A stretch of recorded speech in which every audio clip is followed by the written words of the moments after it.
you know that most Christian authors sell on average around 100 copies of their books?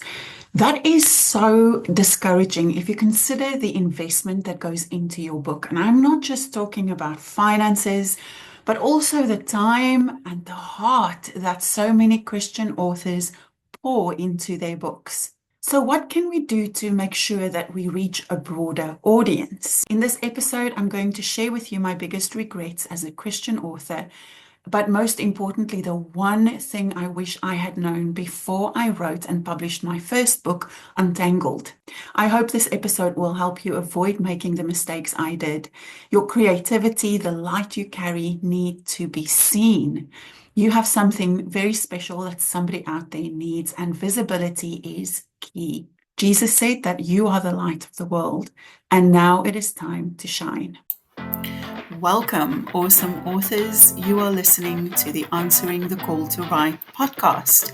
I'm your host, Melisa Farndal, and this episode is brought to you by Paper Crown Media. Hello, awesome authors, and welcome to this episode of Answering the Call to Write. My name is Melisa Farndal. I am an author of Christian non-fiction books as well as children's books. I am also the founder and director of Paper Crown Media, and our call is to really help Christian authors craft a message that is going to connect with their audience so that they are not just writing and publishing their books, but they are actually getting those books into the hands of the people who need it most. I started my writing journey in 2019, and I learned very tough lessons. I learned them the hard way, and it is my mission in life to help other writers, especially those who are kingdom-driven, to avoid the mistakes that I made. I've written about everything I wish I had known before I started in my book, Answering the Call to Write. It is available on Amazon, but today I'm simply going to share some of my biggest regrets as a Christian author. And at the end, I'm going to share with you what you need to do in order to make sure that you are not falling into that statistic of only selling an average of 100 copies of your book. So I'm going to count backwards today and share my top 5 regrets as a Christian author. I'm going to count down from 5 to my number 1 top regret. And let me be clear, these are not my only regrets, but they definitely are the top 5. So coming in at number 5 is not realizing the costs involved in writing, publishing, and promoting my book. I genuinely thought that writing a book would be as simple as opening my laptop and starting to write. I didn't actually realize how much work and effort, time, and money was going to go into that project. Starting out, I was so excited about sharing my story and saying yes to this call of God on my life, wanting to make a difference, wanting to make a kingdom impact in the world. And to be brutally honest, once I realized what was involved in that process, in terms of all the services required to get that book up to standard so that it's fit for publishing, so that it had a professional finish, it became quite disheartening because I didn't budget up front. And now all of a sudden I needed to find the time and the finances to get this project completed. I truly wish I had known what was involved in the process before I started out so I could prepare my heart and my pocket. Writing the book, writing the manuscript, that was free, but I wasn't prepared for the financial cost that was part of publishing and the promotional side of the book. Once I've written my manuscript, I now needed funds to get that book edited, to get it formatted, to get a cover designed, and that was just the tip of the iceberg. In order to market the book, I needed a website. I needed a way to grow my audience, to collect email addresses, to build an email list, which meant that I needed a lot of different platforms and apps. I needed to learn a lot about technology or pay someone to do it for me, which wasn't really in my budget. So I had to spend a lot of time learning how to do these things myself. One of the things I knew was that I wanted to say yes to the call of God on my life. So I pushed forward.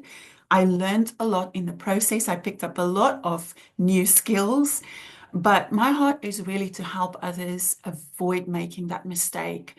And in my book, Answering the Call to Write, I actually provide a budget planner, some questions you can ask yourself to just make sure that you have thought that process through, that you know what costs are involved, and also think about what are the things you can do yourself, what can you learn, what are some of the apps you can use to help you fill some of those gaps, and what are the services that you will definitely need to outsource? Do you have a budget for it? And what should that budget be? Regret number 4 was thinking that my story was enough. One of the toughest lessons that I needed to learn was that nobody really cares about my story. And it may sound harsh saying that. I know a lot of people cringe when I say that, but our stories are not enough. People read for one of two reasons. They read either to be entertained or they read to solve a problem. People are not as invested in your story as they are invested in their own story. So knowing what your readers are looking for is absolutely key. Knowing what problem you are solving for your readers, again, is so key. If you are writing a fiction book, you will most likely be writing for entertainment purposes. But being a kingdom-driven author, you may have an underlying message behind your fiction. So it is, again, important to understand who that book is for, what is your target audience. The bigger the audience you're aiming to reach, the harder it is to reach the right people. So you have to try and be as specific as you can in order to really find the people who need your story. Now, if you're writing nonfiction, you really want to make sure that you are focusing on the problem that you are solving. What is it about your story that is going to help someone else? And how is it going to help them? How is your story going to solve the problem for your reader? In my book, Answering the Call to Write, I ask some questions that will help you think this through so that you know before you even start writing your book who your target audience is and what it is about your story that is going to solve a problem for your audience. Regret number 3 was thinking that I had to tell everything in one book. So when I initially wrote my manuscript, I simply just opened my laptop and started typing. And I wrote everything about my story in one book, everything that had happened to me over the course of decades, and all the things I'd learned, and all the Bible stories that was applicable to my life and that I wanted to share with people. And the problem was that the book just had no central theme to it. It didn't have a specific focus. The truth is, if you are a kingdom-driven author, if you have this call to write on your life, then you most likely have more than one book locked up inside you. It is important to focus on one central theme with every book that you write. What you don't want is a messy book full of loose ends and a reader who is frustratingly trying to figure out what you are trying to say with your book. So understanding the core message of your book is key, as well as having a core message that runs through every single chapter of your book. Simplicity is powerful. So you want to make sure that when you are mapping out the structure of your book, that every single chapter points to that central core message of your book, that you are super clear about what that central message is, and that you are taking your reader on a journey that makes logical sense and that is easy to follow, helping them solve their problem, going from point A to point B with the least amount of confusion or effort. It can be very overwhelming if you're a creative person who has a lot to say to choose one thing, but I promise you, if you do that, it is going to make your writing so much sharper, it's going to be powerful, and it's going to connect with the people that you are called to reach. Which leads me to regret number 2, and that is not thinking about the needs of my reader before I started writing. When I initially wrote Untangled, I wrote it from my perspective. I shared about my story. I shared about what I have learned. It was very focused on my own journey. I never really sat down to think about where my ideal reader was, what they were experiencing at that time, what were the pain points that they were struggling with, so that I could specifically speak to them and help them with their story. We live in a time where there is no lack of stories. There is information everywhere we look. There are so many self-help books, non-fiction, and so many other stories that people can choose from, testimonies they can listen to or read. There are so many books out there already on the topics that we are writing about as Christians. So why should people actually pick up your book? Why should they listen to your story? And that is the question you need to be convinced of more than anybody else. And you need to be clear on that before you start writing your book. If you are unsure about the importance of your message, then people will pick that up, not just as they read your book, but also in all your marketing efforts. So doing this exercise before you even start writing and publishing and promoting your book is absolutely crucial.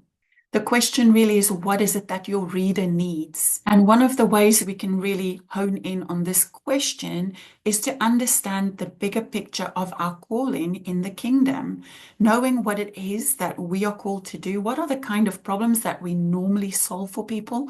What are the things that stir up passion in us?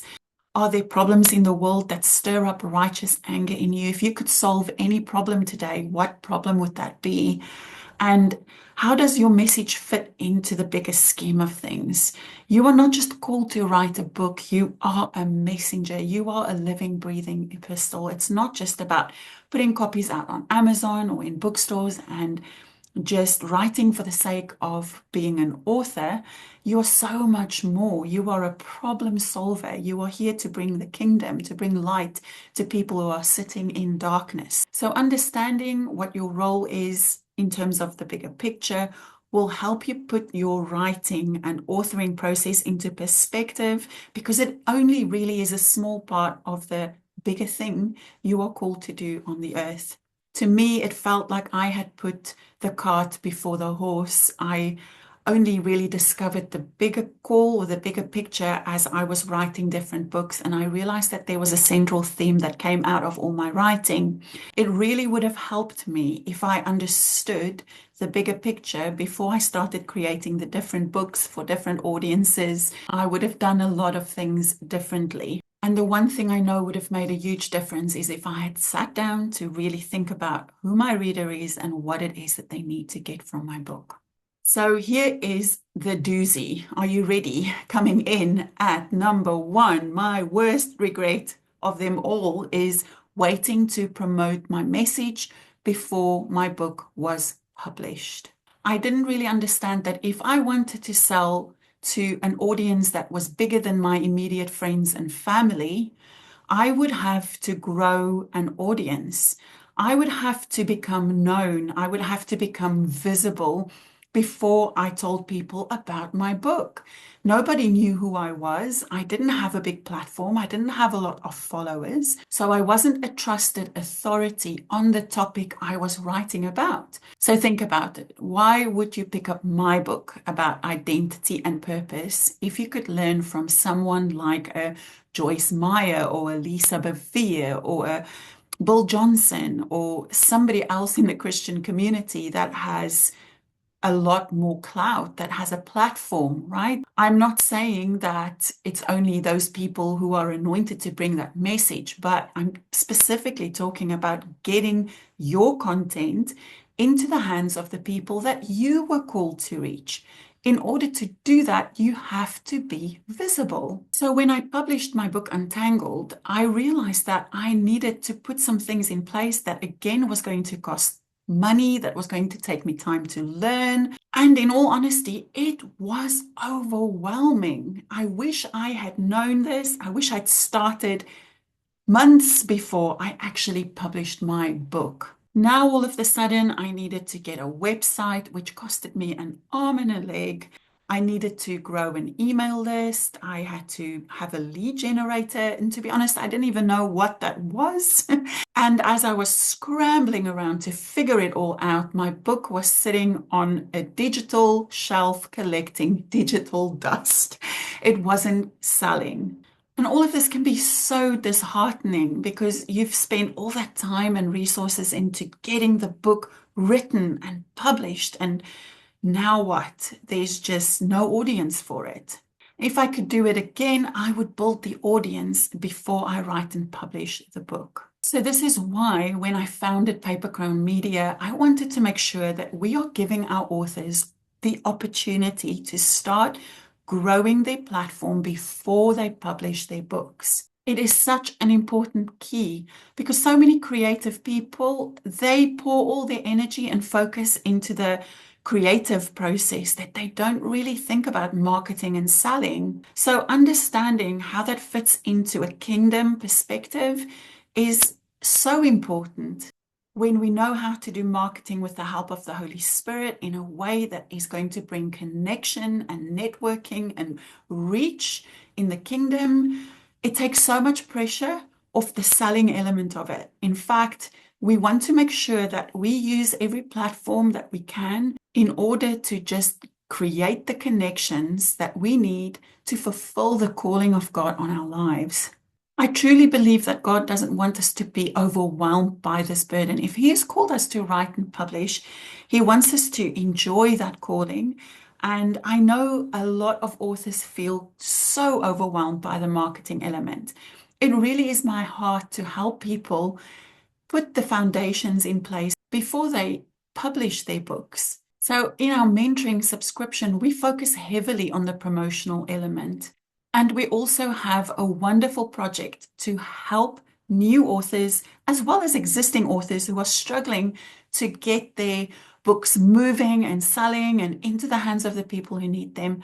And that is our Paper Crowns Collaboration Book Project. Now, in October last year, we published Paper Crowns Volume 1. It is a collection of stories from 8 authors who are writing about their God encounters and sharing with the reader how they too can experience the life-transforming power of God's love. Instead of writing an entire book, they only have to write one chapter, around 4,000 words, and that chapter is then turned into a lead generator to help them grow their email list and their audience so that when they write their actual book and they publish that book, there is an audience ready and waiting to receive what they have. This audience has already connected with the author. They know the author. They have a relationship with them, and they want to read the book that the author is going to publish. Because there is more than one author working on this book, your reach is already bigger because you will have access to every author's audience, and your message may resonate with people who are connected with the other authors. We also help you broaden your reach by sharing it with our Paper Crown Media subscribers. We set up a YouVersion account for you, giving you access to an audience that is ready to receive Christian-related content. We help you set up a very cost-effective website and emailing platform that is not going to break the bank, and it's going to give you all the functions you need in order to start growing your audience. If this is something that you are interested in exploring, I'll drop a link in the show notes for you so you can find out more about the Paper Crowns Collaboration Book Project. And do feel free to reach out to me if you're interested or you need more information. I'd be happy to answer any questions you have. My heart really is to help you take your light and put it on a lampstand so that people can see the glory of God on your life. We don't just want to write and publish for the sake of writing and publishing a book. We really want you to shine brightly so that people can find their way back to the arms of their Father. There are so many resources and help we can offer, so do check out the show notes. All the links will be in there. And we really hope that the content that we are producing is giving you some practical tools to help you move forward in your call to write. We would love to know how you are doing, if this content is helpful and useful. So feel free to get in touch with us. You can email us at info@papercrownmedia.com or drop a comment. Don't forget to like, subscribe, or share this podcast with the people in your life that are writing and that need support and community to cheer them on. Thank you so much for watching, and we hope to see you again, same time, same place next week. See you soon. Bye.